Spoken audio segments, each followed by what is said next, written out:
नमस्कार प्यारे दोस्तों, स्वागत सभी का लक्ष्य क्लासेज के ऑनलाइन डिजिटल प्लेटफॉर्म पर। प्यारे दोस्तों, वनपाल भर्ती की दोनों शिफ्ट पूरी हो चुकी है और पहली पारी और दूसरी पारी के पेपर की बात करें, पहली पारी की आंसर की लक्ष्य क्लासेज ने जारी कर दी थी और अब बात कर रहे हैं हम दूसरी पारी की। तो मेरे सभी प्यारे दोस्तों से निवेदन है, जिन्होंने दूसरी पारी भर्ती परीक्षा में दिया है ना, वो जल्दी से जल्दी शेयर करें, लाइक करें और अपने प्रश्न का पेपर ओपन करके बैठ जाएं, क्योंकि अब आपके सामने आने वाली है सटीक आंसर की पूरा विद सॉल्यूशन। तो मेरे सभी प्यारे दोस्तों को राम राम, नमस्कार, जय हिंद और गुड इवनिंग के साथ शुरुआत करना चाहेंगे आज के इस लाइव सेशन की। बिल्कुल बहुत ही शानदार, हाँ, साचोर की धरती से प्रणाम। बिल्कुल मेरे प्यारे दोस्तों, आपको सभी को मेवाड़ की संघर्ष की भूमि से प्रणाम। और बात करते हैं हम सबसे पहले हमारे मैथमेटिक्स के क्वेश्चन की। और मैं आपको इतना सा बताना चाहूंगा कि मेरे प्यारे दोस्तों, मैथमेटिक्स बहुत ही शानदार, बहुत ही प्यारा और बहुत ही अच्छा टॉपिक आपका, बहुत ही अच्छा सब्जेक्ट, और इसको लेकर के हम बात करेंगे बहुत ही प्यारे प्यारे प्रश्नों की। तो मेरे प्यारे दोस्तों, यहां पर देखिएगा, अभी तक आपका मैथ्स का कोई क्वेश्चन आया नहीं है, पर यहां पर एक मैथ्स का क्वेश्चन, बिल्कुल यहां पर देखिएगा मैथ्स का क्वेश्चन क्या है, जरा ध्यान से समझना। ये कहता है कि 30% सांद्रता वाले एल्कोहल और 50% सांद्रता वाले एल्कोहल को किस अनुपात में मिलाया जाए कि परिणामी मिश्रण 35% सांद्रता वाला मिल जाए। याद रखना रे, क्या प्यारा क्वेश्चन पूछा भाई। तुम तो सीधा एक तरीका लगाओ, एक साइड तो लिखो 30, एक साइड लिखो 50, बीच में लिखो 35, कर दो रे तिरछा अंतर। अब देखो 30 और 35 का अंतर 5 का होता है, लेकिन 35 और 50 का अंतर 15 का होता है। 15:5 होता है ना, वो होता है 3:1। पहला ही ऑप्शन आपका आंसर आ गया सांद्रता वाले का 3:1। माय डियर, ये आपको ध्यान रखना था। क्लियर यहां तक? अब बात करते हैं हम दूसरे क्वेश्चन की कि मैथ्स का जो दूसरा क्वेश्चन आया है ना, वो क्या आया है। तो यहां पर जरा ध्यान से समझोगे कि मैथ्स का दूसरा क्वेश्चन यहां पर फिर आया। ये क्या कहता है, एक चीज याद रखना हमेशा, मैथमेटिक्स को अगर आपने एंजॉय के साथ पढ़ा है, कभी आपने रट्टा नहीं है, एंजॉय के साथ पढ़ा है ना, तो भले ही क्वेश्चन कुछ भी आए, आप आराम से उसका आंसर दे दोगे। एक आदमी की आयु 15 वर्ष बाद उसकी 15 वर्ष पूर्व की आयु की 4 गुना हो जाएगी। बताइए वर्तमान आयु कितनी है। यहां ध्यान दीजिए भाई, ये क्या कहना चाह रहा है कि 15 वर्ष बाद, प्रेजेंट में कोई आयु है, 15 साल बाद में 15 साल पहले की 4 गुना हो जाएगी। अब जरा ध्यान से समझो, मैंने ऑप्शन लिया जी 15, ऑप्शन लिया मैंने 20। 15 साल बाद में इसकी आयु है वो 35 हो जाएगी और 15 साल पहले इसकी आयु 5 थी। मेरे भाइयों, ये तो 7 गुना हो गई, यहां 4 गुना होनी चाहिए। Clear cut. आगे देखो, अगले ऑप्शन की मैंने 30 लिया, ये हो गई 45 15 साल बाद में, और 15 साल पहले थी 15। 15 गुना 3 45 हो गया भाई, 4 होना चाहिए। गलत आंसर। 15 इसमें जोड़ा तो 40 हो गया, 15 इसमें से घटाया तो 10 हो गया, 10 का 4 गुना 40 हो गया। कतई दिमाग नहीं लगाना था, एक अच्छा सा क्वेश्चन था और आपने तुरंत कह देते 25 आपका आंसर हो जाएगा। कैसे होगा? क्योंकि 15 साल बाद में 40, 15 साल पहले 10, 10 का 4 गुना 40 होता है। क्लियर, डन डनाडन, उत्तर कंप्लीट। ठीक है ना, तो ये ध्यान रखना था, आपका आंसर यहां पर कंप्लीट। और अब मेरे प्यारे भाइयों, बात करते हैं हम अगले क्वेश्चन की। यहां पर तो मैथमेटिक्स इतना ही था, और ये जो आपके हिस्ट्री के, आर्ट एंड कल्चर, पॉलिटिकल, ये आपके सर आपको पढ़ाते रहेंगे। आगे की बात करें ना, तो यहां पर मैं फिर एक अंग्रेजी का क्वेश्चन गणित का क्वेश्चन देखता हूं। ये गणित का क्वेश्चन प्यारा क्या है, इसने कईयों को कंफ्यूज कर दिया। मैथमेटिक्स के इस पर्सन ने ये क्या कहता है कि 2 अंकों की एक संख्या n है, इस प्रकार है कि यदि इसके अंकों का गुणनफल इनके योगफल में जोड़ दिया जाए तो n प्राप्त होता है। बताओ n में इकाई अंक क्या भाई? 2 डिजिट की संख्या लेनी है। जैसे मान लो मैंने 2 डिजिट की जो संख्या ली ना, वो मान लो मैंने 29 ले ली। मैंने कितने ली? 29 ले ली। अब ये क्या कहता है, इसके अंकों का गुणनफल 9 गुणा 2 18 हो गया, योगफल में जोड़ दो 9 और 2 11 हो गया, तो संख्या n प्राप्त होती है। मैंने कहा जी 18 में 11 जोड़े 29 आए, बिल्कुल 29 आए जी, कोई दिक्कत ही नहीं है। ऐसी संख्या का जो इकाई अंक है वो क्या है? 9 उत्तर है आपका। माय डियर, यहां पर याद रखना, रचना बाठी करे गुरुजी, मज्जो आ गयो। ठीक है, बहुत अच्छी बात है कि आपको मजा आ गया और वास्तव में आपकी तैयारी है। देखिएगा, पेपर देकर के बाहर निकलने के बाद आप जो स्टेटमेंट देते हैं ना, वो स्टेटमेंट आपके तैयारी के अकॉर्डिंग होता है। आपकी तैयारी अच्छी, आपका स्टेटमेंट अच्छा होगा। आपकी तैयारी बेकार, आपके तो तेरी, बस इतना ही होता है ना। तो ये ध्यान रखना है। क्लियर यहां तक? ये 2 क्वेश्चन। अब देखो इधर एक और क्वेश्चन आया मैथ का, बड़ा प्यारा क्वेश्चन आया यार। एक बात है, जिस बंदे ने पेपर बनाया ना मैथ का, वास्तव में उसको मैं थैंक यू बोलूंगा। उसने रियल में बहुत अच्छा पेपर बनाया है। ना लेवल बहुत नीचे रखा, ना लेवल बहुत ऊपर रखा, जो कुछ रखा एक स्टूडेंट्स के हिसाब से बहुत अच्छा रखा। पढ़ने वाले के क्वेश्चन सही हो जाएंगे, नहीं पढ़ने वाले के नहीं होंगे। 3 के प्रथम 5 गुणजों का माध्य क्या होगा? तो मेरे प्यारे साथियों, माध्य का मतलब होता है औसत, और औसत की अगर बात करें ना तो 3 के प्रथम 5 गुणज की बात करें तो 3 का प्रथम गुणज होता है 3 गुणा 1, 3 गुणा 2, 3 गुणा 3, 3 गुणा 4, 3 गुणा 5। ये 3 के प्रथम 5 गुणज हो गए। और मैंने कहा था ना माध्य मध्य में होता है, और मध्य में 9 है। आपका उत्तर 9 आ गया। यही तो आंसर था ना। अरे यही तो मजा आएगा इस पेपर का। ये देखो, आपको क्या करना है, क्वेश्चन पढ़ना, उत्तर बताना, चल चला चल, ठीक है, डन डना डन। आगे बात करें, भारत में कुल रेल मार्गों, राजस्थान, ये तो आगे की बात होगी जी, ये तो अपने गुरुजी दूसरे वाले बताएंगे। ऐसा क्वेश्चन अगर आपको पता हो तो मैं आपको बता दूं कि आपने पिछली पारी में भी देखा था। आपको कि बिल्कुल सर, यस सर, देखा था, ये वही क्वेश्चन है। 2 + 1 होता है 3, 3 को गुणा किया 1 से तो 3, 3 में जोड़ा 1 4, 4/3 हो गया। 4 और बट्टा वाला 3 चला जाएगा ऊपर। 4 को गुणा किया 1 से 4, 4 + 3 7, 7/4 हो गया। 7 और बट्टा वाला 4 चला जाएगा ऊपर। 7 को 1 से गुणा किया 7, 7 और 4 11, 11 के बट्टा में आ गया 7, तो यह आ गया 11 और बट्टा वाला 7 चला जाएगा ऊपर। आगे बात करें, 11 को 1 से गुणा किया 11, और 11 को 1 से गुणा किया तो 11, 11 में जोड़ दिए 7, तो मेरे प्यारे भाइयों 11 में 7 जोड़े तो आगे कितने 18, और 18/11 यहां पर आएगा। आपको कि गुरुजी या तो ऑप्शन ही नहीं है भाई, ऑप्शन नहीं है तो कोई बात नहीं है, आपको पता है ना यहां ये लग जाता है। मैं एक बार फिर से ट्राई कर देता हूं, क्या पता यहां ये न लगे। आप फिर से ध्यान देना, 1 + 2 लिखा हुआ है, जैसे बट्टा लिखा हुआ है ना वैसे तो यही करना पड़ेगा। यहां पर आ गया 3, 3 को 1 से गुणा किया 3, 3 + 1 4, 4/3 आ गया। 4 तो यहां पर 3 यहां पर उल्टा होकर के ऊपर चला जाता है ना। 4 को 1 से गुणा किया 4, 4 + 3 7, 7/4 हो गया। ये हो गया 7 और ये हो गया 4। आगे और सॉल्यूशन करो, 7 को 1 से गुणा किया 7, 7 + 4 11, 11/7 आ गया। ये 11 और बट्टा में 7 आ गया ऊपर। 11 को गुणा करो 1 से 11, 11 और 7 हो गया 18। मेरे प्यारे भाइयों 18/11 उत्तर आएगा, ठीक है ना, डन डना डन। यही आपको याद रखना है। तो इसमें लगा देता हूं मैं स्टार, क्योंकि यहां पर आएगा 18 और बट्टा में क्या आएगा 11, ये आपको याद रखना है। क्लियर? आगे की बात कर लेते हैं। यहां पर एक कैलकुलेशन को लेकर के मैथ्स का प्यारा सा क्वेश्चन और आया है। इस कैलकुलेशन वाले क्वेश्चन के ऊपर जरा ध्यान से समझना, पॉइंट एडजस्ट करना है। बेटा याद रखो 200 का अंडर रूट होता है 20, और यहां 400 का अंडर रूट होता है 20। 400 का अंडर रूट मैंने 20 लिख दिया। यहां पर 4 अंक हैं, 4 अंक पॉइंट के बाद में है, ठीक है ना। हाँ, भाग है लास्ट में सर, बिल्कुल देखिएगा, हो सकता है टाइपिंग मिस्टेक, सॉरी इसमें हो भी सकता है भाग है लास्ट में। माय डियर, जहां तक जैसा मुझे दिख रहा है यहां पर मुझे शायद भाग दिखा नहीं है। हो सकता है कि यहां पर जो क्वेश्चन बना है उस क्वेश्चन में पेपर का जो प्रिंटिंग है उसमें हो सकता है, पर मुझे जहां तक है यहां प्लस लग रहे हैं माय डियर, तो प्लस के अकॉर्डिंग यहां नहीं होगा। और जो भी होगा मैं आपको फाइनल आंसर की मैं आपको और चेक करके बता दूंगा, ये आपको याद रखना है, ठीक है ना। यहां प्लस प्लस प्लस दिख रहा है, तो हो सकता है कौन सी जगह क्या हो। तो यहां पर जैसा कि मुझे यहां प्लस लग रहा है, प्लस के हिसाब से 18/11 होगा।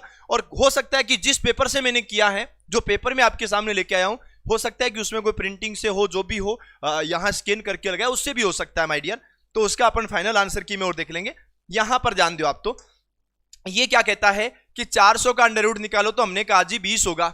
400 तो यहां पर भी है भाई, पर यहां 20 नहीं होगा, 4 डिजिट के बाद में पॉइंट है, इसलिए 2 डिजिट के बाद में पॉइंट लग जाएगा। और देखो 4 का अंडर रूट 2 होता है, और 4 अंकों के बाद पॉइंट है, तो 2 अंकों के बाद पॉइंट लग जाएगा। और ये आपका आंसर यहां आ जाएगा 2 2, यह आ गया 20, 20.22 आ जाएगा, और पहला ही ऑप्शन आपका आंसर आ जाएगा। Clear my dear? तो ये आपको सुनो, ज्यादा कुछ करना नहीं था, केवल पॉइंट को एडजस्ट करना था। जैसे ही पॉइंट एडजस्ट हुआ, काम तमाम, ठीक है ना, डन डना डन, उत्तर आ गया आपका। क्लियर? आगे की बात करते हैं। इधर अगर कोई गणित का क्वेश्चन हो तो हम उसकी भी बात कर लेते हैं, ठीक है। आगे चलो मेरे भाइयों, डन डना डन, आगे की ओर बढ़ते हैं। यहां पर हमने देखा कि चक्रवृद्धि ब्याज को लेकर के एक प्यारा सा क्वेश्चन आपको दे दिया। चक्रवृद्धि ब्याज का एक प्यारा सा क्वेश्चन क्या दिया, ध्यान से समझना। एक निश्चित धनराशि पर समान दर से 3 वर्षों के लिए साधारण ब्याज और 2 वर्षों के लिए चक्रवृद्धि ब्याज क्रम से 1200 और 832 है, तो वार्षिक ब्याज की दर बताओ। अब मेरे भाइयों एक बात आप याद रखो, ये क्या कहता है कि 3 वर्षों के लिए साधारण ब्याज, ठीक है, हमने कहा 3 वर्षों का साधारण ब्याज कितना 1200, 3 का 1200, तो पहले का 400, दूसरे का 400 और तीसरे का 400। अब बात यह आती है कि जितना पहले का साधारण है उतना ही पहले का चक्रवर्ती होगा। अब चक्रवर्ती 2 साल का 832 है, पहले साल का 400 है और दूसरे साल का 432 है, क्योंकि पहले साल का साधारण और चक्रवर्ती इक्वल टू होता है, हमने क्लास में पढ़ा था बेटा। ये 400 से 432 हो गया, 400 से बढ़ करके 432 हो गया, बढ़ने को 32 बढ़ा पर बढ़ा 400 में और गुणा में आया 100, ये तो कैंसिल और 8 बार उत्तर बी ऑप्शन सेकंड ऑप्शन आपका आंसर हो गया। 8% यहां पर आपका राइट आंसर आएगा। यहां से इसका मिलता जुलता एक क्वेश्चन और है यहां पर, ये तो और भी शानदार क्वेश्चन है, पर याद रखना जब क्वेश्चन पढ़ोगे ना पूरा तो पढ़ने के बाद आपको पता लग जाएगा what is the right answer between option A B C and D. Clear? ये क्या कहता है, 2 अंकों वाली एक संख्या उलट दी जाती है। जी बिल्कुल उलट देंगे। उस संख्या का 1/5वां भाग इसमें जोड़ा तो संख्या का 40% आ जाता है। ठीक है जी, आ जाएगा। ये क्या करता है, आपको एक बात करनी कि संख्या का 5वां भाग, एक 2 अंकों वाली संख्या को उलट दो और जब उस संख्या का 1/5वां भाग उसमें जोड़ देते हैं ना तो संख्या का 40% आ जाता है। तो देखो, 1-2 अंकों वाली संख्या को उलट दो, उलटो चलो। ये तो आ गया 02, ये आ गया 43, ये आ गया 23 और ये आ गया 81। 18 का जो है ना वो 81 आ गया। क्लियर? अब ध्यान से समझना, जब उस संख्या का 1/5वां भाग जोड़ा जाता है तो उस संख्या का 40% आ जाता है।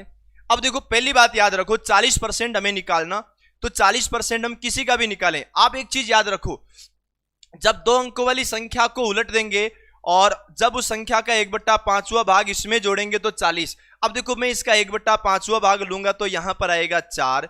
इसका जब 1/5वां भाग लूंगा ना तो 5 का भाग जाएगा 32 में, 6 बार 6 पंजो 30, बच गए 2, 6.4।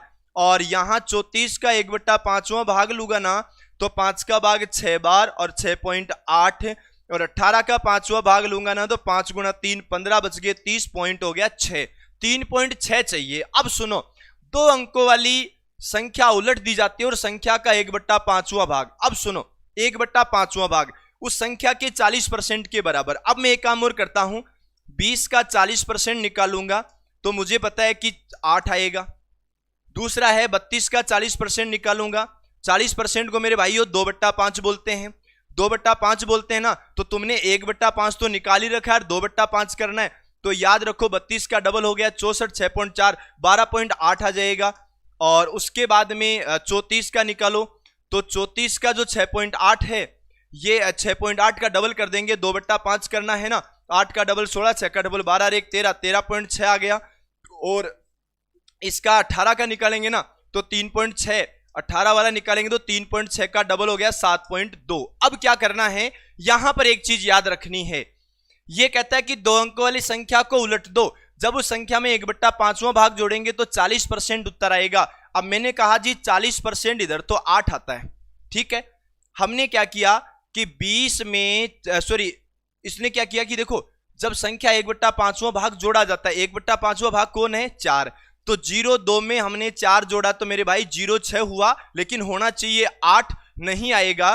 फिर देखो 32 है, 32 को 23 किया और 23 में हमने 23 और इसमें हमने इसका 1/5 जोड़ा यानी 6.4 जोड़ा। तो जब इसमें हमने 6.4 जोड़ा ना तो 4 और 29.6 बनता है, पर मेरे भाइयों यहां पर तो आया 12, ठीक है, ये भी आपका नहीं होगा। तो आपको इसी हिसाब से चारों ऑप्शन ट्राई करके देखने थे। जहां तक मुझे पता है माय डियर, क्वेश्चंस में हो सकता है किसी क्वेश्चन में मिस्टेक हो, किसी ऑप्शन में, इसको अपन एक स्टार मान करके आगे बढ़ते हैं, ठीक है। आगे की बात कर लेते हैं। यहां पर ध्यान देना, यहां पर फिर जहां भी आपको मैथ्स का क्वेश्चन दिखे, हाँ बिल्कुल, जहां मैथ्स का क्वेश्चन दिखेगा अपन मैथ्स के क्वेश्चंस का सॉल्यूशन करेंगे, उसके बाद में अपन आगे बढ़ते रहेंगे।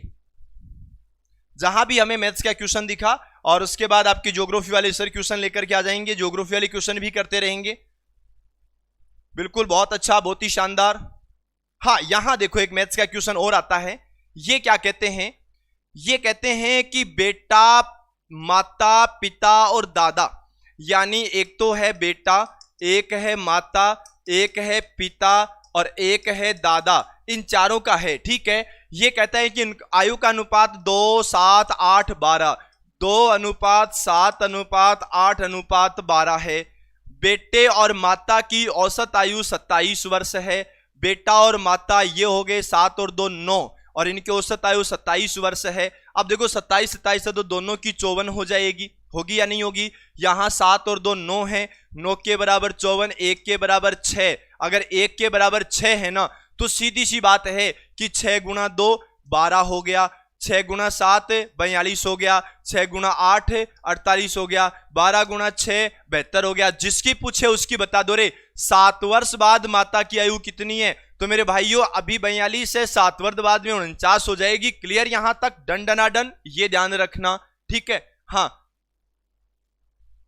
अब जरा ध्यान से समझो। अगले क्वेश्चन की बात करें ना, तो आगे अपना मैथ्स का क्वेश्चन जो भी आएगा हम आगे और सॉल्यूशन करेंगे। यहां पर मैथ्स का क्वेश्चन ये देखिएगा, एक प्यारा सा क्वेश्चन आया, और क्वेश्चन में क्या बोला जरा वो ध्यान से समझो। ये कहा कि एक दिए गए वृत्त की परिधि और क्षेत्रफल का संख्यात्मक मान समान है, तो इसका व्यास कितना होगा? अब जरा ध्यान से समझना, एक दिए गए वृत्त की परिधि और क्षेत्रफल का संख्यात्मक मान समान, तो हमने क्या कहा कि वृत्त की परिधि निकाली। वृत्त की परिधि होती है 2πr और क्षेत्रफल होता है πr²। अब जरा ध्यान से समझो, इसने व्यास पूछा है, 2πr और πr² दोनों बराबर कर दिए। भाई बराबर कर दिए तो पाई से पाई कट गया, r 2 बार है, r 1 बार कट गया, और हमें क्या चाहिए? r की वैल्यू चाहिए। r की वैल्यू कितनी बची रे? 2 बची, और 2 डंडनाडन ऑप्शन नंबर 2 के अंदर आ गया। पर सुनो, एक बात और कहूंगा, इसने व्यास पूछा है, तो मेरे भाइयों r तो त्रिज्या होती है ना, त्रिज्या होती है तो हमें व्यास बताना है, व्यास तो 4 होगा, ये आपको ध्यान रखना था, ठीक है। इसका उत्तर आपका 4 आ गया, और इधर गणित को लेकर के किसी प्रकार की कोई संभावनाएं जारी की नहीं गई। और आगे हम बात करते हैं, यहां से एक प्यारा सा क्वेश्चन और आया है। ये क्या कहता है? ये कहता है कि यदि सभी अभाज्य संख्याओं का योग x है और सभी विषम अभाज्य संख्याओं का योग y है, तो x में से y का मान घटाओ। मैं आपको एक बात बताऊंगा, सभी अभाज्य संख्याओं का योग x है। मान लो जितनी भी अभाज्य संख्या है ना, सबका योग x है, और सभी विषम अभाज्य संख्याओं का योग y है। भाई एक बात याद रखना, एक सम संख्या होती है, जो सम संख्या होने के बावजूद उसे हम अभाज्य भी बोलते हैं, और वो संख्या कौन सी होती है? 2 होती है।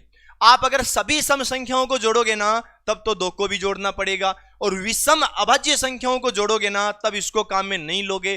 तो मान लो आपने सभी अभाज्य संख्याओं को जोड़ा, तो इतना सारा आ गया यार, इसमें 2 भी आ गया, और सब देखो 2 के अलावा जितनी बच गई वो सब विषम है, और सभी विषम अभाज्य संख्याओं को जोड़ोगे तो ये बच गया। ये वाला पोर्शन और ये वाला पोर्शन तो सेम है, इधर केवल डिफरेंस 2 का रहता है, घटाओगे तो बेटा 2 बचेगा, ऑप्शन नंबर 2 आएगा आपका। क्लियर यहां से? ये आपको ध्यान रखना था। एक छोटा सा प्यारा सा क्वेश्चन ये भी था। और अब चलते हैं, एक क्वेश्चन आपका और है। ये क्या कहता है? 6 आदमी तथा 2 औरत 6 आदमी तथा 2 औरत एक साथ एक आदमी तथा एक औरत द्वारा किए गए काम का तिगुना कर सकते हैं। एक आदमी तथा एक औरत की कार्य क्षमताओं का अनुपात बताओ। भाई काई बात करो यार, कितना प्यारा क्वेश्चन है। देखो 6 तो आदमी है, 6 मेन है, और प्लस में 2 वुमेन है। ये क्या करते हैं? एक साथ एक आदमी और एक औरत, एक तो आदमी है और एक औरत है, एक आदमी एक मेन और एक वुमेन है, इनका एक साथ किए गए काम का 3 गुना कर सकते हैं। 6 आदमी 2 औरत एक साथ एक आदमी तथा एक औरत के द्वारा किए गए काम का 3 गुना कर सकते हैं। बेटा ये 3 गुना कर सकते हैं, मैंने बताया था ना, ऐसा होता है तो उल्टे साइड 3 लगाना होता है। 6 आदमी प्लस 2 महिला बराबर 3 आदमी प्लस 3 महिला। भाई ये जो आदमी है ना, मेन है, इनको इधर ले आओ, 3 मेन हो गए। महिलाओं को इधर ले जाओ, 2 महिलाएं हो गई। 2 महिलाएं इधर गई तो माइनस में आ गई, बराबर 2 महिलाएं। ठीक है, अब 2 महिलाएं माइनस में गई तो एक ही महिला बची, m की वैल्यू 1 आ गई। अब यहां पर ध्यान देना, 6 आदमी थे ना, 6 मेन थे, 3 मेन इधर से लाए, माइनस के हो गए तो 3 मेन बचे। 2 W यहां थे, उसको इधर आ गया तो 1 ही W बचा। m की वैल्यू 1, W की वैल्यू 3, 1 और 3, D ऑप्शन आपका उत्तर आ गया। ठीक है ना, ऐसा आपको ध्यान रखना था। मैंने मैथ्स वाले बहुत से क्वेश्चंस आपको बता दिए हैं। और अब मेरे प्यारे दोस्तों चलते हैं हम आगे, और यहां पर हम बात करेंगे ना, तो अब यहां पर ध्यान दीजिएगा। बिल्कुल, तो प्यारे दोस्तों मैथ्स का सॉल्यूशन आपका यहां पर कंप्लीट हुआ और अब आपके सामने आएंगे आपके ज्योग्राफी के सर एसके राठौड़ सर, जो ज्योग्राफी का मैटर आपको क्लियर करवाएंगे। जी सर स्वागत। और आजकल सर ने लुक चेंज कर लिया, मैं झुकेगा नहीं वाला चश्मा लगा लिए।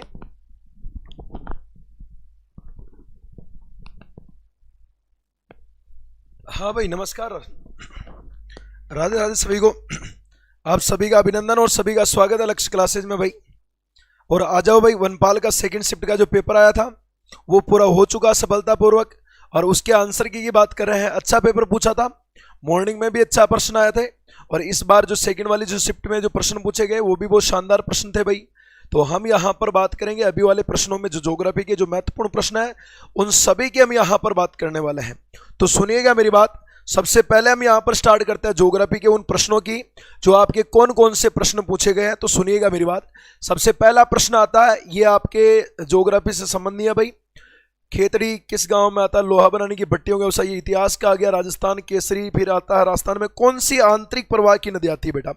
यहां पर एक प्रश्न यहां पर यह दिखता है कि निम्नलिखित में से कौन सी आंतरिक प्रवाह की नदी आती है? आंतरिक प्रवाह की नदी पूछा बेटा। सुनना मेरी बात। क्या साबी नदी है, क्या मासी नदी है, क्या सूकड़ी नदी है, या बताओ मीठड़ी नदी है? तो आंतरिक प्रवाह की नदी बताओ कौन सी होगी? तो याद रखना, साबी नदी जो आती है ये जयपुर के सेवर की पहाड़ियों से निकलती है और ये आपके आंतरिक प्रवाह की नदी आती है भाई। मासी नदी बनास की सहायक नदी है जो अपने बंगाल के अपवाह क्रम के अंतर्गत आती है। मीठड़ी नदी याद रखना बेटा, ये लूणी की सहायक नदी आती है जो आपके बताओ कहां पर गिरती है भाई? अरब सागर में गिरती है। और सूकड़ी नदी भी आपके बताओ किसकी सहायक नदी आती है? लूणी की सहायक नदी आती है जो आपके बताओ किसकी सहायक होती है? अपने लूणी की सहायक। तो यहां पर जो बेटा विकल्प आएगा, विकल्प ए इज अ करेक्ट आंसर यहां पर आपके रहने वाला हो जाएगा भाई। ठीक है ना, यहां पर आपका विकल्प ए रहने वाला होगा भाई। अगला प्रश्न देखते हैं अपने यहां पर क्या पूछा गया है। अगला प्रश्न यहां पर आता है राजस्थान ज्योग्राफी को लेकर के। कौन सा जिला जो होता है, सुनिएगा मेरी बात, अच्छा प्रश्न है। निम्नलिखित में से कौन सा जिला राजीव गांधी सिद्धमुख परियोजना से जल की प्राप्ति नहीं करता है? यानी कि यहां से जल की प्राप्ति नहीं करना यह पूछा गया है। राजीव गांधी सिद्धमुख नहर परियोजना से बताओ कौन सा जिला जल की प्राप्ति नहीं करता है? क्या गंगानगर नहीं करता, बीकानेर, चूरू, या बताओ हनुमानगढ़ नहीं करता है? तो यहां पर नहीं पूछा गया बेटा। तो गंगानगर, चूरू, हनुमानगढ़ करता है, लेकिन यहां पर जो जिला आएगा विकल्प भी आएगा। यहां पर बताओ कौन सा जिला नहीं करता है? बीकानेर आपका नहीं करता है। विकल्प भी यहां पर आपका जो होगा करेक्ट उत्तर इसका रहने वाला होगा भाई। ठीक है ना, नहीं करता हुआ पूछा गया भाई। ठीक है ना, विकल्प यहां पर भी बीकानेर वाला आपका सही आ जाएगा भाई। अगला प्रश्न हम यहां पर देखते हैं कि अगले प्रश्नों में अपने ज्योग्राफी के कौन कौन से प्रश्न यहां पर पूछे गए हैं उनके ऊपर भी हम बात करते हैं भाई थोड़ी सी। ठीक है ना, चलिए भाई। अगला ये प्रश्न यहां पर ये पूछा गया है, राजस्थान में ऊर्जा विकास एजेंसी की स्थापना बताओ कब होती है? 1985 की यहां पर बात की जाती है। राजस्थान में ऊर्जा विकास एजेंसी की स्थापना कब होती है बेटा? 1985 की यहां पर बात होती है। 1985 की यहां पर बात की जा रही है। निम्नलिखित में से यहां पर पूछा गया कि वायुमंडलीय परत जो रेडियो संचार में मदद करती है, रेडियो संचार में कौन मदद करती है? तो याद रखना आयन मंडल होता है जो अपने रेडियो संचार में मदद करता है। यहां से रेडियो तरंगे परावर्तित होकर के वापस आती है। तो विकल्प जो आएगा यहां पर डी यहां पर जो होगा बेटा ये आपका करेक्ट उत्तर रहने वाला हो जाएगा भाई। ठीक है ना, विकल्प डी यहां पर होगा, वो आपका यहां करेक्ट उत्तर हो जाएगा भाई।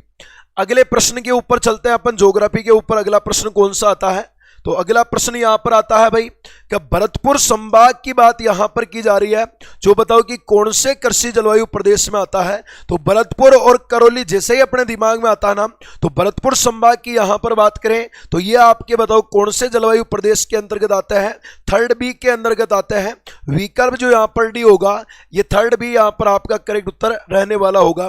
पिछले वाले में भी पूछा गया था, पिछले वाले में भी पूछा गया था अपने राजस्थान में कुल कृषि जलवायु प्रदेश कितने हैं, तो उसमें पूछा गया 10 पूछा गया था।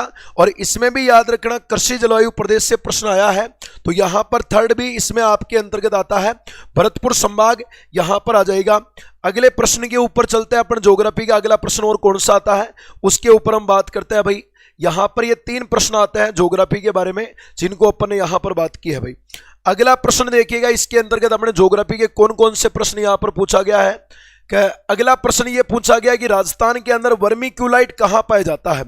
वर्मीक्यूलाइट जैसे ही आता है ना, वर्मीक्यूलाइट जैसे ही अपने आता है ना बेटा, ये वर्मीक्यूलाइट कहां पाया जाता है, तो उत्तर आता है राजस्थान के अंदर वर्मीक्यूलाइट कहां पाया जाता है, अजमेर जिले में पाया जाता है। विकल्प बी यहां पर जो होगा ये आपका यहां करेक्ट उत्तर रहने वाला हो जाएगा भाई, ठीक है ना। वर्मीक्यूलाइट कहां पाया जाता है, आपके अजमेर में पाया जाता है वर्मीक्यूलाइट, ठीक है ना।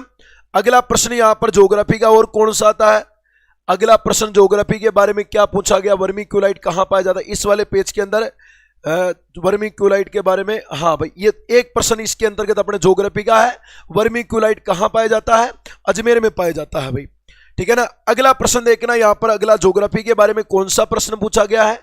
अगला प्रश्न पूछा गया है कि अचलगढ़ दुर्ग रणखार वाला पूछा गया भाई, ये अच्छा पूछा गया भाई, ठीक है ना। अभी हाल ही में पूछा गया था रणखार रिजर्व कहां पर आता है, रणखार अभी हाल ही के अंदर 2022 के अंतर्गत गुजरात के कच्छ गुजरात के अंदर जो जंगली गधे पाए जाते हैं ना, उन जंगली गधों के संरक्षण के लिए एक नया कंजर्वेशन रिजर्व डेवलप किया गया है राजस्थान के जालोर जिले के अंदर, जिसका नाम आता है रणखार कंजर्वेशन रिजर्व। ये राज्य का सबसे नवीनतम आता है रणखार कंजर्वेशन रिजर्व, जो बताओ राजस्थान के कौन से जिले में आता है बेटा, ये आपके अपने जालोर जिले में आता है रणखार कंजर्वेशन रिजर्व। बताओ कहां पर आता है भाई, जालोर के अंतर्गत आपके यहां पर आ जाता है। अगला पूछा गया कि भारत के कुल रेलवे मार्गों का राजस्थान में लगभग कितने प्रतिशत हिस्सेदारी आती है, तो याद रखना लगभग आपके 10% हिस्सेदारी आती है। भारत के कुल रेलवे मार्गों का लगभग 10% जो हिस्सा आता है, ये बताओ अपने कहां पर आता है, राजस्थान के अंतर्गत आपके देखने को मिल जाता है भाई, ठीक है ना।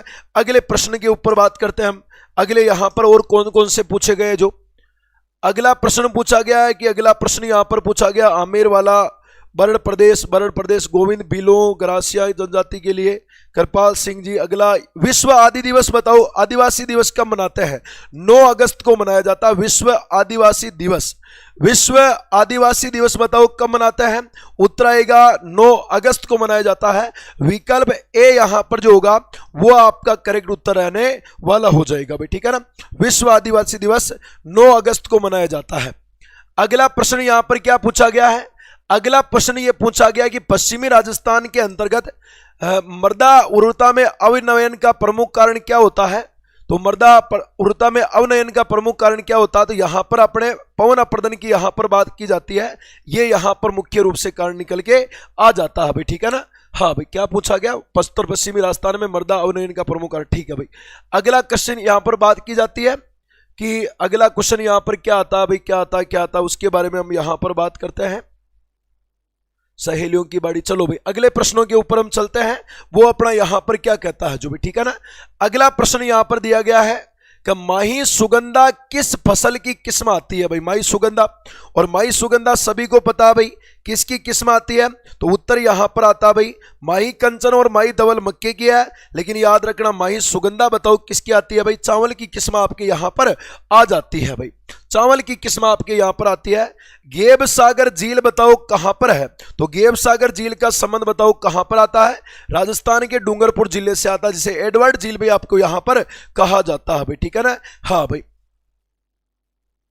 यहां पर डूंगरपुर कहा जाता है, गेब सागर झील डूंगरपुर में आता है भाई, ठीक है ना। रावल गोपीनाथ जी ने बनाई थी भाई। अगला पूछा गया है, अच्छा प्रश्न है भाई, जियोलॉजिकल सर्वे ऑफ इंडिया के द्वारा यहां पर जियोलॉजिकल विभाग ने खनिज की खोज कार्य के अंदर में आपके बांसवाड़ा से राजसमंद के बीच में किसके भंडार खोजे गए, तो याद रखना बांसवाड़ा से लगा करके राजसमंद के बीच में याद रखना मैग्नीज के भंडारों की यहां पर खोज की गई थी, तो यहां पर विकल्प आएगा ए, मैग्नीज के यहां पर भंडार आपके बिल्कुल मिल जाते हैं भाई। अगला प्रश्न यहां पर और क्या मिलता है भाई, सिरोही में अंग्रेजी संधि वगैरह, ठीक है ना। चलो भाई अगले प्रश्न के ऊपर चलते हैं। ज्योग्राफी का जो अगला प्रश्न यहां पर आता है वो अपने कौन सा आता है, अगला प्रश्न यहां पर दे रखा भाई, इसके अंतर्गत अपना एक भी प्रश्न नहीं है भाई। जयपुर में चित्तौरों की औरी है, प्राचीन लिपि माला है, कौन सा बल नहीं है, ये सब साइंस के वाले क्वेश्चन आ गए इसमें। अगले प्रश्न के ऊपर चलते हैं। झामर कोटड़ा की खाने बताओ किसके लिए प्रसिद्ध है, झामर कोटड़ा कई बार पूछा गया है कि झामर कोटड़ा की खाने बताओ किसके लिए प्रसिद्ध आती है, उत्तर आएगा बेटा रोग फास्फेट के लिए प्रसिद्ध आती है झामर कोटड़ा की खाने। उदयपुर में लगती है जामर कोटड़ा, ठीक है ना। हाँ भाई, अगला क्वेश्चन पूछा गया है, रावड़ी टोटगढ़ वन्य जीव अभ्यारण्य बताओ किस जिले में नहीं आता है। याद रखना, अपारा, ये कहां पर आता है, अपारा, अपारा में आता है। ऐसे बताओ क्या नाम होता है, अजमेर।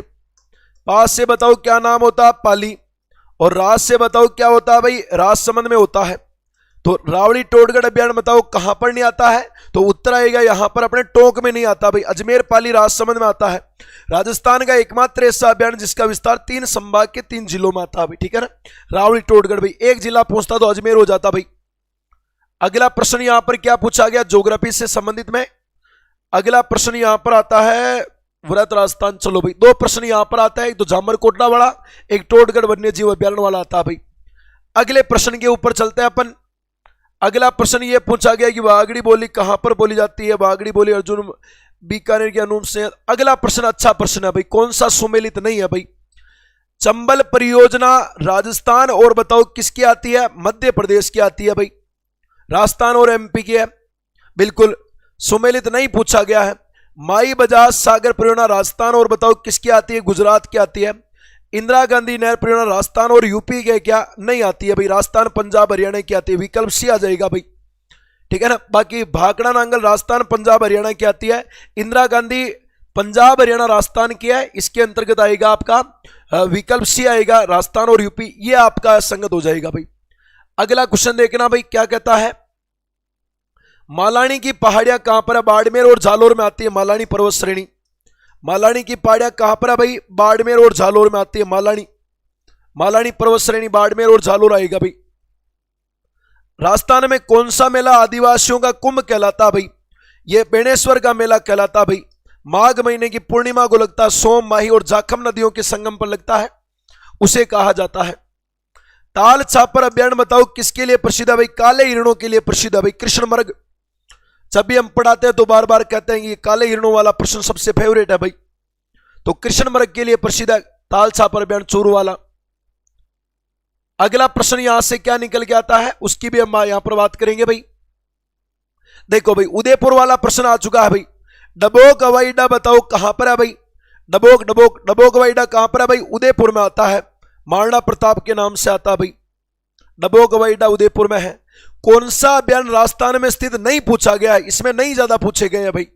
कौन सा राजस्थान में, सीता माता प्रतापगढ़ में आता है, शेरगढ़ बारां में आता है, रामसागर धौलपुर मानस असम में आता है भाई, ये राजस्थान में नहीं है, मानस वाला मानस असम में आता है भाई, ठीक है ना। हाँ भाई, अगला प्रश्न क्या पूछा गया यहां से, अगले प्रश्न के ऊपर बात करते हैं भाई। अगला प्रश्न यहां से अपना क्या निकल के आता है उसके ऊपर भी हम बात कर लेते हैं भाई। अगला प्रश्न अगला प्रश्न अगला प्रश्न बताना कोटा भाई, अगला प्रश्न कौन सा आता कौन सा आता, इसमें अपना एक भी प्रश्न नहीं है भाई, नाथ स्मृति वाला, ठीक है ना। हाँ भाई, अगले प्रश्न के ऊपर चलते हैं। राजस्थान में आना सागर झील कहां पर, यह सुबह भी पूछा था कि आना सागर झील किसने बनाई थी, अर्णोराज जी ने बनाई थी भाई, 1137 इसमें अजमेर में आती है भाई, ठीक है ना। आना सागर अजमेर में आती है भाई।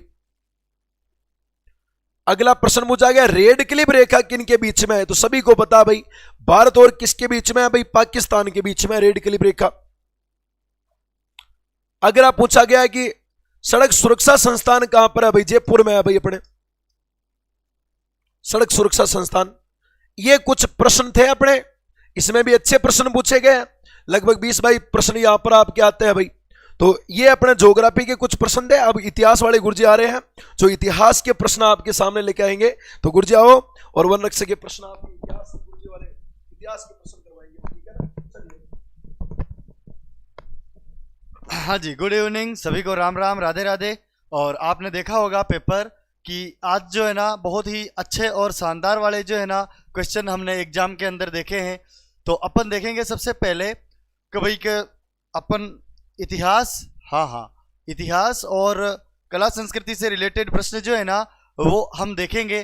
तो सबसे पहले अपन बात करें ना आपके, तो देखिए ये एक प्रश्न आपके सामने जो है वो स्क्रीन के ऊपर, तो वो जो प्रश्न है ना वो देखिए एक बार आप, ये थोड़ा सा ब्लर टाइप का हो रहा है, 1 मिनट, हाँ जी। तो देखिए ये जो रूमा देवी है ना, रूमा देवी को मारवाड़ रत्न से नवाजा गया, वह कहाँ की है? क्या जैसलमेर, पाली, जोधपुर और बाड़मेर कहाँ की है? तो ये रूमा देवी आपके बाड़मेर से है। कहाँ से है रूमा देवी? तो रूमा देवी जो है ना, ये आपके बाड़मेर से है। कहाँ से है? बाड़मेर से है। फिर अगला वाला प्रश्न जो है ना, ये आप देखिए कि आपके राजस्थान के अंदर प्रश्न देखिए कि राजस्थान में, ये आप प्रश्न जो है ना वो देखिए, राजस्थान में झुंझुनू जिले में खेतड़ी तहसील के किस गांव से अयस्क से लोहा बनाने की भट्टियों के अवशेष मिले हैं? लोहा गलाने की या लोहा बनाने की भट्टियों के अवशेष कहां से मिले हैं? ये अपने राजस्थान हिस्ट्री का नगरी, बरौर, सुनारी और बागौर। तो ये जो सुनारी है ना, ये आपके झुंझुनू जिले में आता है, एकमात्र यही है। बरौर श्रीगंगानगर, नगरी चित्तौड़, बागौर, भीलवाड़ा। अपना यहाँ पर राइट आंसर क्या रहने वाला है? विकल्प डी जो है ना, ये अपना यहाँ पर राइट आंसर रहने वाला है। तो चलिए अब उसके बाद जो है अपन अगले वाले प्रश्न की ओर जो है वो देखेंगे। तो इसके बाद जो है अपना अगला वाला प्रश्न जो है ना, वो है आपके अगली वाली स्लाइड के अंदर। तो चलिए उसके बाद जो है अपन अगला वाला प्रश्न देखते हैं। तो अगला वाला प्रश्न जो है ना, वो देखिए आप। हाँ जी, अगला वाला जो प्रश्न है वो देखिए आप एक बार। हाँ जी, इधर वाले तो अपन देख चुके हैं। अगला वाला प्रश्न देखिए। अगला वाला जो है ना, इतिहास का प्रश्न जो है ना, वो अपने कल्चर का प्रश्न देखते हैं अपन। सबसे पहले कल्चर का जो प्रश्न देखते हैं वो देखिए, ये रहा आपके सामने। तो भाई कल्चर का प्रश्न क्या है कि ये जो घाघरोन का किला है ना, किस प्रकार के दुर्ग का उदाहरण है? वन दुर्ग, गिरी दुर्ग, पारिक दुर्ग और जल दुर्ग। तो ये जो घाघरोन का किला है ना, ये आपके जल दुर्ग का उदाहरण है। किसका उदाहरण है? घाघरोन का किला जल दुर्ग का उदाहरण है। और ये चीज जो है अपने सुबह वाले एग्जाम के अंदर भी देखी गई है। सेम क्वेश्चन जो है ना सुबह के एग्जाम के अंदर भी आपके आया था, है ना। तो इस वाले पेज में अपना ये एक प्रश्न है घाघरोन वाला, और फिर उसके बाद ज्योग्राफी के प्रश्न है। चलो इसके बाद जो है अपन आगे वाले प्रश्न देखते हैं। तो आगे वाले प्रश्न यदि अपन देखें ना, तो आगे वाले प्रश्न देखिए आप। सबसे पहले आप देखिए आगे वाले प्रश्नों के अंदर, तो आपका जो प्रश्न संख्या आपके कौन सी है? प्रश्न संख्या आपके 14 है ना, 16 है। 16 के अंदर देखिए आप, ये जो आपके 13 ताली जो है ना, इस 14 के अंदर देखिए आप, ये जो आपका 13 ताली नृत्य है ना, ये 13 ताली नृत्य किस देवता को समर्पित है? जाम्बोजी, तेजाजी, गोगाजी और रामदेव जी। तो रामदेव जी जो है ना, रामदेव जी को जो है ये समर्पित है आपके 13 ताली नृत्य। ठीक है जी। तो अपना यहाँ सही आंसर क्या हो जाएगा? विकल्प डी जो है ना अपना यहाँ पर सही आंसर हो जाएगा। उसके बाद जो है अपन और देखें अपने राजस्थान हिस्ट्री और कल्चर से रिलेटेड प्रश्न। तो उसके बाद जो है अपन इधर की तरफ देखते हैं। हाँ जी, तो राजस्थान हिस्ट्री और कल्चर से रिलेटेड देखते हैं अपन आगे। हाँ, तो देखो अगला वाला जो प्रश्न है आपके हिस्ट्री और कल्चर से रिलेटेड, तो हिस्ट्री वाला प्रश्न देखिए आप कि निम्न में से किस रियासत ने 1857 की क्रांति के दौरान अंग्रेजों की सहायता नहीं की? धौलपुर, बीकानेर, टोंक और कोटा। किसने नहीं की? तो कोटा रियासत ने जो है ना 1857 की क्रांति में अंग्रेजों की सहायता नहीं की, क्योंकि ये कर नहीं पाए थे, इस वजह से। ठीक है, तो विकल्प सी यहाँ पर अपना सही आंसर रहने वाला है। बाकी धौलपुर के तो यहाँ पर की, टोंक ने की है। तो ये चीज जो है ना अपने को ध्यान में रखना है। अपने को क्या ध्यान में रखना है? अपने को ध्यान में रखना है यहाँ पर सही आंसर क्या हो जाएगा? विकल्प सी। चलिए उसके बाद जो है अपन अगले वाले प्रश्न की ओर बढ़ते हैं। तो अपना जो हिस्ट्री का जो अगला प्रश्न है वो कल्चर का वाला देखिए। अगला प्रश्न क्या है? तो भाई जयपुर के हवा महल में कितनी मंजिलें हैं? 4, 7, 3, 5 कितनी है? तो हवा महल जो है ना ये 5 मंजिला इमारत है, आप सभी को पता ही है। तो यहाँ विकल्प भी अपना सही आंसर रह जाएगा। उसके बाद जो है अपन बात करें तो आगे वाले प्रश्न की ओर, तो अगला वाला जो प्रश्न है ना वो देखते हैं अपन कि भाई अगला वाला प्रश्न क्या है। तो अगला वाला प्रश्न देखिए इधर। तो अगले वाले प्रश्न की अपन बात करें ना, तो अगला वाला प्रश्न क्या आ जाएगा आपके? तो अगला जो प्रश्न है आपके आएगा, हाँ जी, ये रहा अगला वाला प्रश्न आपके सामने। और अगला वाला प्रश्न देखिए कि अचलगढ़ दुर्ग कहाँ स्थित है? क्या ये मांडलगढ़ में है, अलवर में है, माउंट आबू में है या कागरोन में है? अचलगढ़ सिरोही में है, अर्थात माउंट आबू में है। तो अचलगढ़ जो है ना दुर्ग आपके माउंट आबू के अंदर स्थित है। विकल्प सी यहाँ पर अपना सही आंसर रहने वाला है।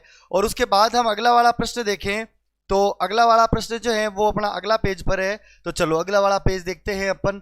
तो अगले वाले पेज के अंदर देखें अपन सबसे पहले, तो अपना जो पहला जो प्रश्न है ना वो क्या रहेगा इस अगले वाले पेज के अंदर? तो इस अगले वाले पेज के अंदर अपना जो पहला प्रश्न रहेगा वो ये रहेगा आपका, कभी गोविंद गुरु ने भीलों एवं घरासियों को किस माध्यम से संगठित किया? जरवा सभा, संप सभा, मुरिया आंदोलन, एक की आंदोलन। बताइए किस तरह से जो है गोविंद गुरु ने भीलों और ग्रासियों को जो है संगठित किया था? तो संप सभा के माध्यम से इन्होंने भीलों और ग्रासियों को क्या किया था? संगठित किया था। फिर उसके बाद जो है अपन बात करें आपके अगले प्रश्न की ओर, तो अगला वाला प्रश्न जो है ना, ये देखिए आपकी स्क्रीन पर अगला प्रश्न क्या है। तो अगला प्रश्न देखिए, ये जो कृपाल सिंह शेखावत है इसका संबंध किससे? राजस्थानी कविता से, राजस्थानी ब्लू पोट्री से, चित्रकला से या राजस्थानी नृत्य से? तो इन कृपाल सिंह शेखावत का संबंध ब्लू पोट्री से है। किससे है कृपाल सिंह शेखावत का संबंध जो है? ब्लू पोट्री से है। तो विकल्प यहाँ पर बी जो है अपना सही आंसर रहने वाला है। चलो उसके बाद जो है यदि अपन अगला वाला प्रश्न देखें, तो अगला वाला प्रश्न जो है, इधर आइए, अगला वाला प्रश्न जो है ना वो हम देखते हैं। तो अगला वाला प्रश्न ये रहा आपके सामने, ये देखो अगला वाला प्रश्न आपके सामने का, आमेर का जगत शिरोमणि मंदिर किसकी याद में बनवाया गया था? उदय सिंह, जय सिंह, प्रताप सिंह और जगत सिंह। तो आमेर के अंदर जगत शिरोमणि मंदिर का निर्माण जो है ना जगत सिंह प्रथम की याद में उसकी माता कनकावती ने करवाया था। विकल्प डी यहाँ पर अपना सही आंसर रहने वाला है। फिर उसके बाद जो है अगला वाला प्रश्न देखिए, ये रहा आपके हिस्ट्री का। और अगला वाला जो प्रश्न है ना वो ध्यान से एक बार देखिए आप, बहुत ही आसान सा प्रश्न है कि ये जो बरड़ किसान आंदोलन जो है ना, ये बहुत ही इजी वाला प्रश्न है। देखो आप एक बार, ये जो बरड़ किसान आंदोलन है ना, ये बरड़ किसान आंदोलन किस रियासत से संबंधित है? बूंदी, जयपुर, सिरोही, मेवाड़। किस रियासत से संबंधित है? तो बूंदी। बूंदी के अंदर जो किसान आंदोलन हुआ ना वो बरड़ क्षेत्र के अंदर किसान आंदोलन हुआ। तो ये आपको ध्यान में रखना है कि बूंदी का जो किसान आंदोलन है उसको बरड़ किसान आंदोलन भी कहा जाता है। विकल्प ए यहाँ पर अपना सही आंसर रहने वाला है। अपना सही आंसर कौन सा रहेगा? विकल्प ए। चलिए बढ़ते हैं अगले वाले पेज की तरफ। तो अगले वाले पेज की तरफ देखिए, अगले वाले पेज के अंदर अपन देखें ना, तो अगले वाले पेज के अंदर अपना जो पहला ही सवाल है ना, ये देखिए कि उदयपुर के अंदर सहेलियों की बाड़ी का निर्माण किसने करवाया? तो उदयपुर के अंदर सहेलियों की बाड़ी का निर्माण करवाया था आपके संग्राम सिंह ने। किसने करवाया था उदयपुर में सहेलियों की बाड़ी का निर्माण? तो उदयपुर में सहेलियों की बाड़ी का निर्माण करवाया था आपके संग्राम सिंह ने। तो विकल्प डी यहाँ पर सही आंसर हो जाएगा। फिर उसके बाद जो है अपन आगे देखें, तो आगे देखो, हाँ जी, अगला वाला प्रश्न देखिए कि भाई के चांदी के आभूषण है ना, प्रश्न देखिए ध्यान से, बहुत ही आसान सा और बहुत ही अच्छा वाला प्रश्न है ये कि भाई ये जो आपके चांदी के आभूषणों की तार कसी के लिए राजस्थान का कौन सा स्थान प्रसिद्ध है? जालोर, खंडेला, नाथद्वारा और प्रतापगढ़। तो ये तार कसी के लिए जो है ना चांदी के पतले तारों से आभूषण बनाए जाते हैं नाथद्वारा में। तो तार कसी के लिए आपका नाथद्वारा फेमस है। कौन सा फेमस है? नाथद्वारा फेमस है। बिल्कुल सही बात है मनोरम जी, संग्राम सिंह सेकंड था उसके अंदर, बिल्कुल सभी का आंसर सही है। चलो अब हम देखते हैं कि भाई चांदी के जो तारकशी के आभूषण है वो नाथद्वारा से संबंधित है। फिर उसके बाद जो है अपन बढ़ते हैं अपने अगले वाले प्रश्न की ओर। तो चलो अगले वाले पेज के अंदर देखते हैं अपना अगला वाला प्रश्न। तो अपना अगला वाला प्रश्न जो है ना बहुत ही आसान प्रश्न, बहुत ही आसान जो है ना ये प्रश्न आपके आया हुआ है। इतना आसान देखिए कि भाई के सीधा सीधा आपको पूछ रहे हैं कि राजस्थान का एकीकरण कितने चरण में संपन्न हुआ? 5, 6, 7 और 4। बताओ राजस्थान का एकीकरण कितने चरणों में संपन्न हुआ? बिल्कुल बच्चों वाला क्वेश्चन है, बिल्कुल ही सामान्य प्रश्न है। 7 चरणों के अंदर राजस्थान का एकीकरण जो है वो आपके पूरा हुआ था। फिर उसके बाद हम अगले वाले प्रश्न की ओर बढ़ेंगे। यहाँ विकल्प सी अपना सही आंसर रहेगा। अगला वाला प्रश्न जो है ना वो देखेंगे अपन। तो इस वाली स्लाइड के अंदर जो आई थिंक अपना अगला वाला प्रश्न जो है ये रहा। अगला वाला प्रश्न देखिए आपका क्या है। अगला वाला प्रश्न, अगला वाला प्रश्न देखिए, ध्यान से इस प्रश्न को पढ़िए। हाँ जी, प्रश्न को देखिए। सिरोही राज्य के साथ अंग्रेजों ने संधि कब की थी? सिरोही राज्य के साथ अंग्रेजों ने संधि कब की थी? 1818, 1822, 1823 और 1817। इस सिरोही रियासत के राजा शिव सिंह ने अंग्रेजों के साथ संधि की थी आपके 1823 में। कब की थी? 1823 में। तो यहाँ विकल्प सी जो है अपना सही आंसर रहेगा। इसके बाद हम देखते हैं अपना अगला वाला प्रश्न।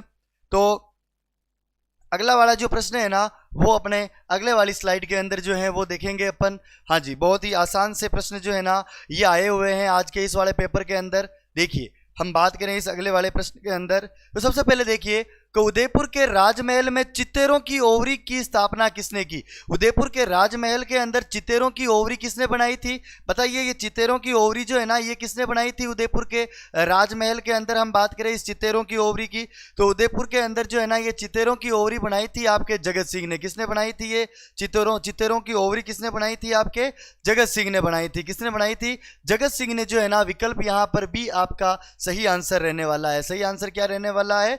विकल्प बी जो है ना, ये आपका यहां पर सही आंसर रहने वाला है। और इसके बाद हम आगे बात करें, तो इसके बाद यदि अपन आगे बात करें तो आगे वाला प्रश्न जो है ना, वो देखिए आप। तो आगे वाला प्रश्न देखिए आप, ये रहा आपके सामने कि निम्नलिखित में से किसने भारतीय प्राचीन लिपिमाला नामक ग्रंथ की रचना की है? तो बताइए, प्राचीन लिपिमाला नामक ग्रंथ की रचना किसने की? श्यामल दास, गौरीशंकर हीराचंद ओझा, चंद्रधर शर्मा गुलेरी और दयाल दास। तो गौरीशंकर हीराचंद ओझा ने जो है भारतीय प्राचीन लिपिमाला नामक ग्रंथ की रचना की थी। तो अपना यहाँ पर सही आंसर विकल्प बी रहने वाला है। उसके बाद जो है अपन अगले वाले प्रश्न की ओर देखें, तो अपना जो अगला वाला जो प्रश्न है ना, वो एक बार इधर की तरफ देख लेते हैं। हाँ जी, तो अपना अगला वाला जो प्रश्न है ना, वो ये रहा आपके सामने। तो अगला वाला जो प्रश्न है ना, वो देखिए आप कि 1925 में, कब? 1925 में अखिल भारतीय जाट महासभा का अधिवेशन कहाँ आयोजित हुआ?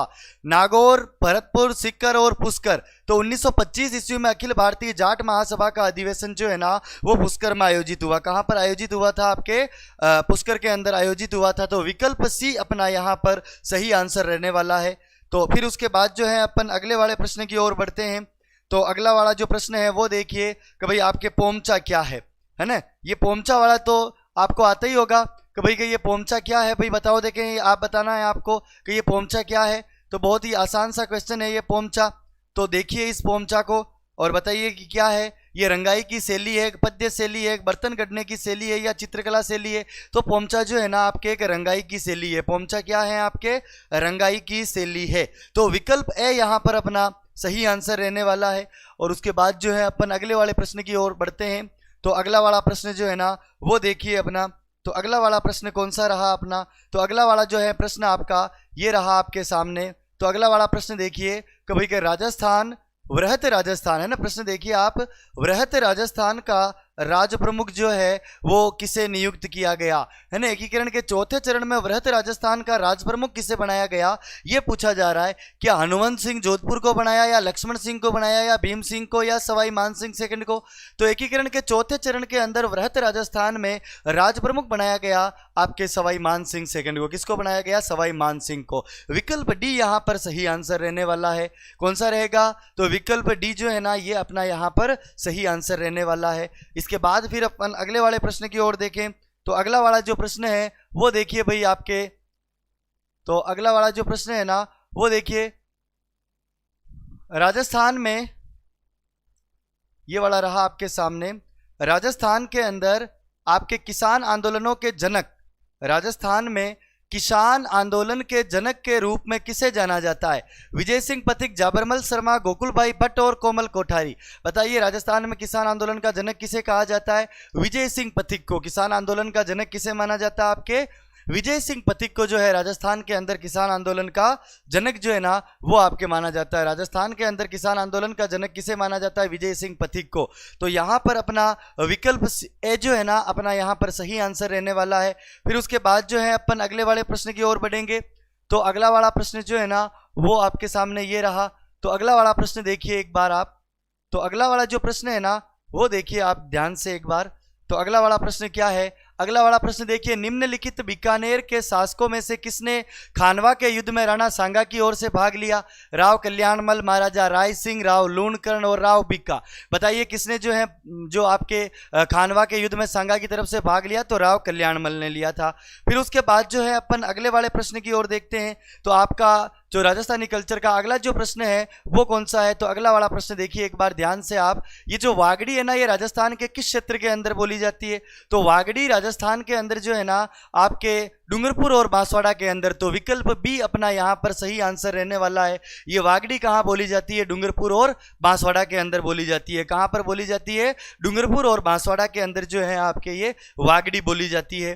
फिर उसके बाद जो है अपन अपना अगला वाला प्रश्न देखें। तो अपना अगला वाला जो क्वेश्चन है वो देखिए 72 नंबर पर। तो अपना अगला वाला जो प्रश्न है ना वो देखिए। अगला वाला प्रश्न क्या कहता है कि बीकानेर के अनूप सिंह को औरंगजेब ने किस उपाधि से सम्मानित किया था? माही रखब, माही सराव, माही जहां और माही मरातव।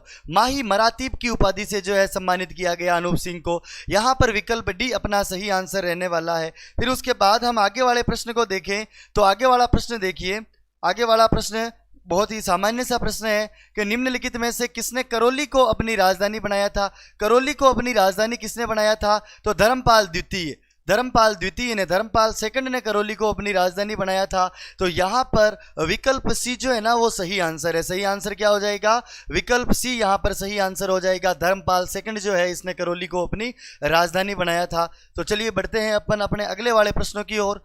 तो अगला वाला प्रश्न जो है ना ये रहा आपके सामने आपकी स्क्रीन पर, क्वेश्चन नंबर 74। एक बार इसको ध्यान से पढ़िए और बहुत ही आसान सा जो है ये प्रश्न है आपके एग्जाम के अंदर। देखिए किताब का नाम पूछा गया कि ये जो राज रत्नाकर किताब है ना इसका लेखक कौन है? क्या सदाशिव भट्ट है या पंडित जीवाधर या जीवधर है या राजशेखर है या रणछोड़ भट्ट है? तो सदाशिव भट्ट है। राज रत्नाकर का लेखक है सदाशिव भट्ट जो कि राज सिंह का दरबारी विद्वान था।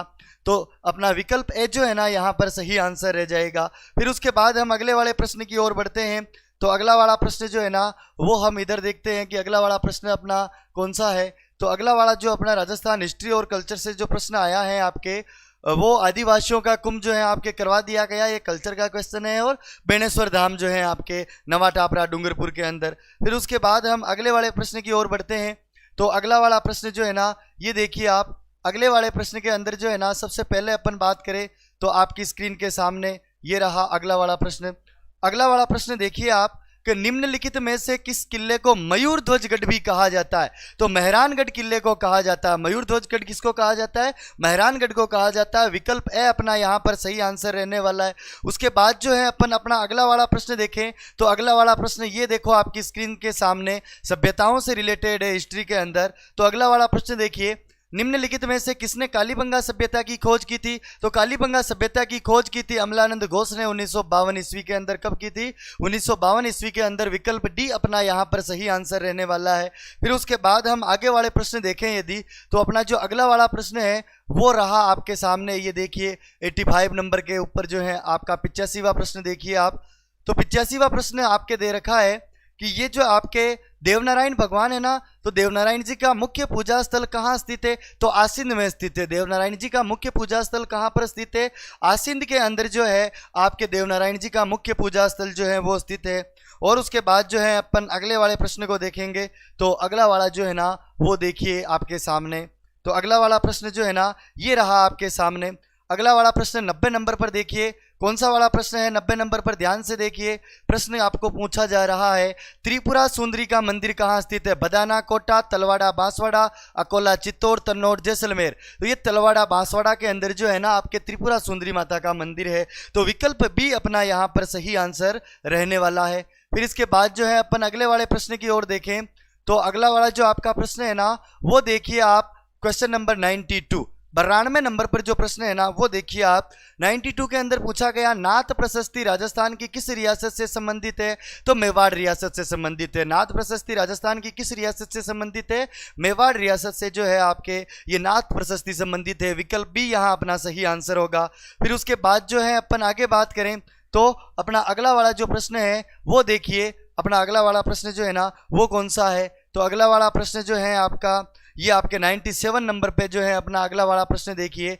अगला वाला प्रश्न क्या है 97 में कि जयपुर में मीनाकारी कला महाराजा मानसिंह प्रथम द्वारा कहाँ से लाई गई थी? तो जयपुर के अंदर मीनाकारी जो है ना वो आपके कहाँ से लाई गई? तो लाहौर से लाई गई थी। जयपुर के अंदर मीनाकारी कला जो है ना ये आपके कहाँ से लाई गई? तो जयपुर के अंदर मीनाकारी कला आपके मानसिंह फर्स्ट द्वारा जो है ना ये लाहौर से लाई गई थी। और इसी के साथ जो है आपके राजस्थान हिस्ट्री और कल्चर से संबंधित मेरे हिसाब से सभी प्रश्न जो हैं अपन ने देख लिए और सारे के सारे क्वेश्चन जो हैं अपने कंप्लीट हो गए। बहुत ही शानदार प्रश्न रहा। उम्मीद करता हूं कि सभी का पेपर अच्छा हुआ होगा और आपका जो है अच्छे से सिलेक्शन होगा। चलिए अब इसी कड़ी के अंदर जो है हम बात करेंगे तो आगे हमारे विज्ञान के विषय विशेषज्ञ लक्ष्य क्लासेज की आन बान और शान हम सभी के लाडले आदरणीय डॉक्टर नरेश पालीवाल सर, स्वागत है आपका। आप साइंस और करंट अफेयर से रिलेटेड प्रश्न लीजिए।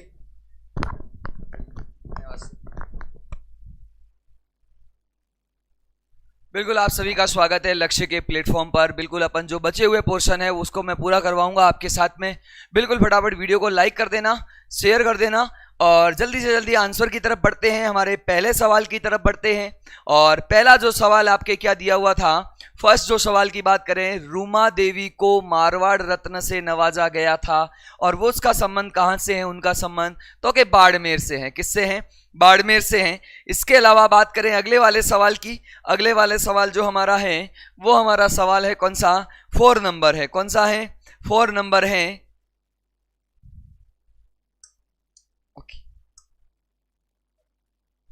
चलो अगला सवाल देखिए, अगला सवाल हमारा साइंस का है और साइंस का सवाल है, बिल्कुल ये एनसीईआरटी से ही आया गया था। कौन सा सवाल है देखिए जल्दी से, कि निम्नलिखित में से किस सवाल से अगार अगार जेल जो है वो प्राप्त किया जाता है। और ये अगार अगार जेल किससे प्राप्त किया जाता है? जिलिडियम से प्राप्त किया जाता है। किससे? जिलिडियम से प्राप्त किया जाता है। बिल्कुल बढ़ते हैं आगे वाले सवाल की तरफ और आगे वाला सवाल कहां गया देखिए, राजस्थान के बांसवाड़ा जिले ने राष्ट्रीय जल पुरस्कार 2022, राष्ट्रीय जल पुरस्कार 2022 में कौन सा स्थान, तो राष्ट्रीय जल पुरस्कार 2022 के अंदर कौन सा स्थान प्राप्त किया था? सेकंड रैंक प्राप्त की थी किसने? बांसवाड़ा ने प्राप्त की थी। बिल्कुल सभी को गुड इवनिंग, नमस्ते भाई। चलिए बढ़ते हैं अगले वाले सवाल की तरफ। अगला वाला सवाल क्या है, कहता है निम्नलिखित में से कौन सा विटामिन है? कौन विटामिन होता है? तो आप जानते हो राइबोफ्लेविन, ये राइबोफ्लेविन विटामिन B2 होता है। क्लियर? बात करते हैं अगले वाले सवाल की। अगला वाला सवाल क्या किया हुआ है देखो, विद्युत विभव का एसआई मात्रक क्या होता है? तो विद्युत विभव बोलो, विद्युत विभवांतर बोलो, इलेक्ट्रिक पोटेंशियल बोलो, इन सब का मात्रक क्या होता है? वोल्ट होता है। क्या होता है? वोल्ट होता है। बिल्कुल फटाफट जल्दी से जल्दी जुड़ जाइए भाई। बात करते हैं अगले वाले सवाल की। अगला वाला सवाल क्या कहता है कि राजस्थान में कृषक उपहार योजना के तहत कृषि उपज के विक्रय पर ई कूपन जो प्राप्त होता है तो अपन कहते हैं वो कितने का है? 10,000 रुपए या उससे भी क्या है, अधिक का है जो हमारा।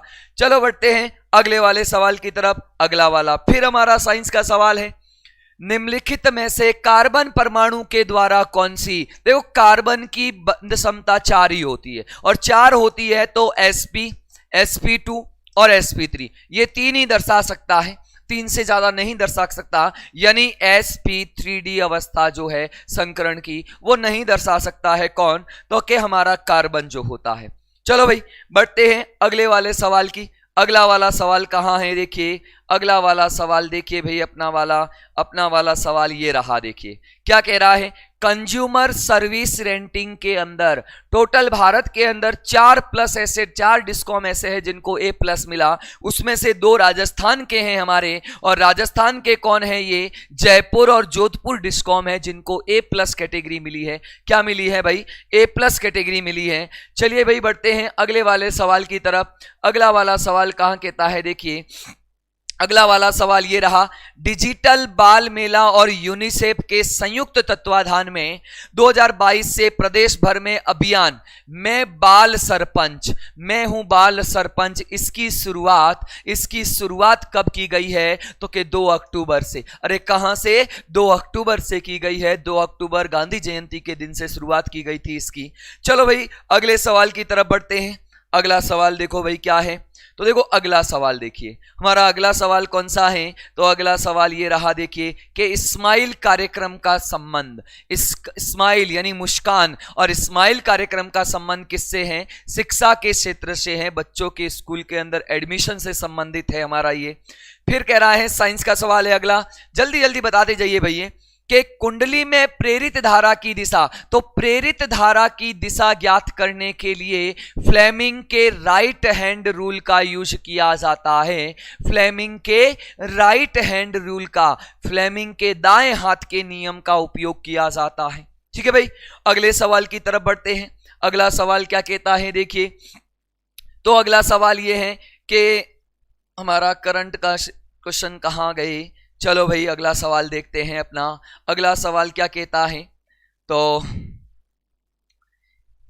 करंट के सवाल आ रहे हैं। अगला सवाल देखो, ये देखो, सफेद पेंट के अंदर, सफेद पेंट में सबसे ज्यादा मिलने वाला सामान्य वर्णक, हालांकि देखो जिंक ऑक्साइड भी यूज होता है, लेकिन आजकल जिंक ऑक्साइड की जगह क्या यूज किया जाता है? टाइटेनियम ऑक्साइड का यूज किया जाता है। किसका? टाइटेनियम ऑक्साइड का यूज किया जाता है सफेद पेंट के अंदर।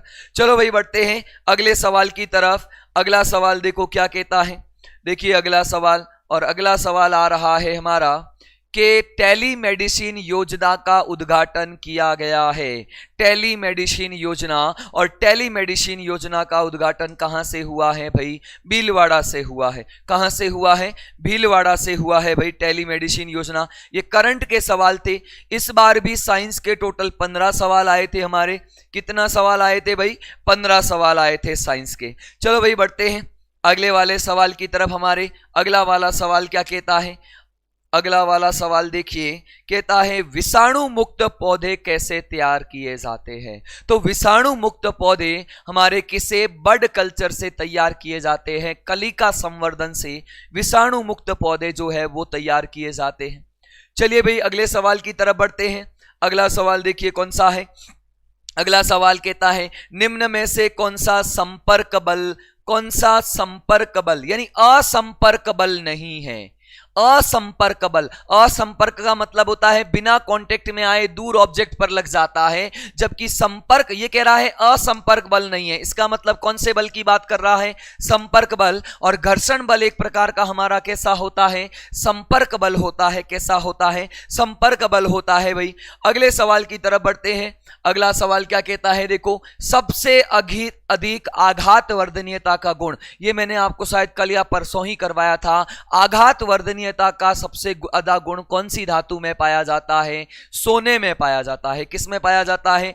सोने में पाया जाता है। अगला सवाल देखिए, अवायवीय जीवाणु एनएरोबिक बैक्टीरिया की बात कर रहा है जो असहजीवी नाइट्रोजन स्थिरीकरण करता है। कौन सा करता है? असहजीवी नाइट्रोजन स्थिरीकरण। तो कौन सा जीवाणु आता है हमारा?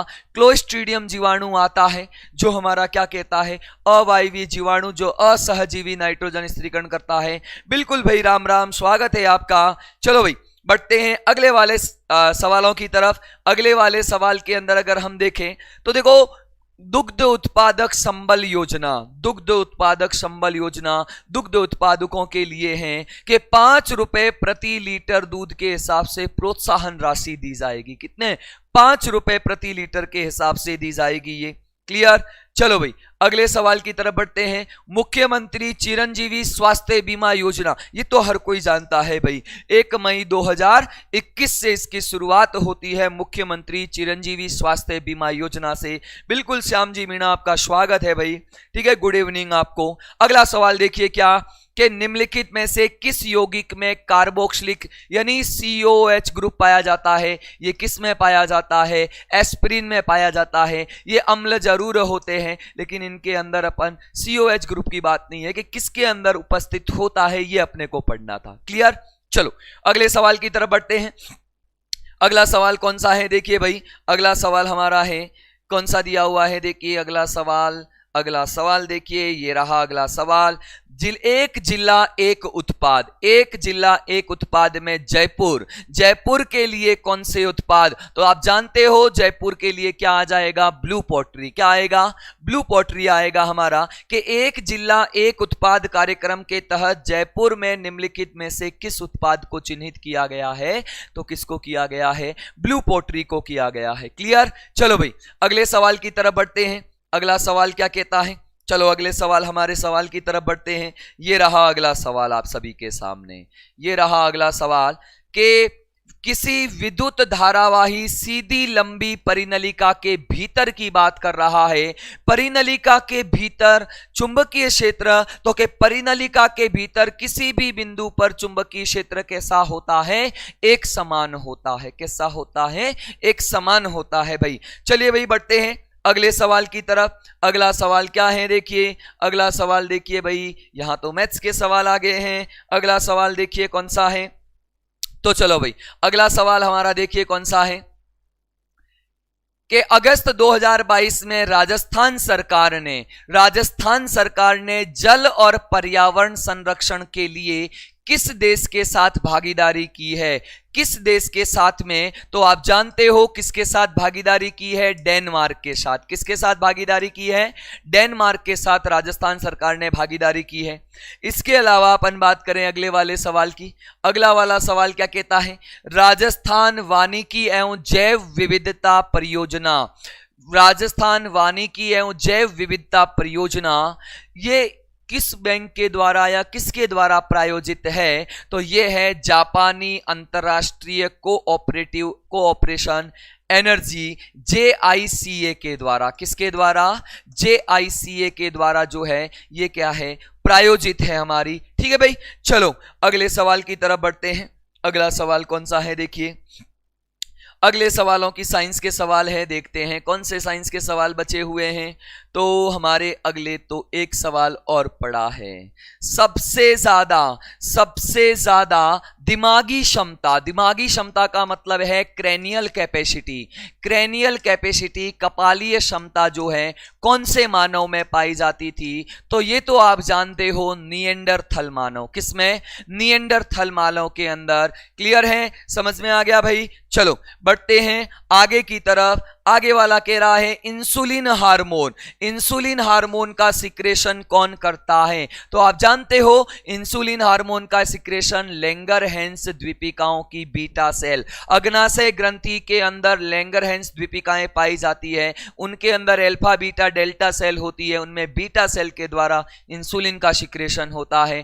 क्लियर है? चलो अगले सवाल की देखिए, राजस्थान के किस शहर में राष्ट्रीय संचारी रोग केंद्र नेशनल कम्युनिकेबल डिजीज सेंटर, तो national communicable disease centre Alwar में स्थापित किया गया है। कहां पे?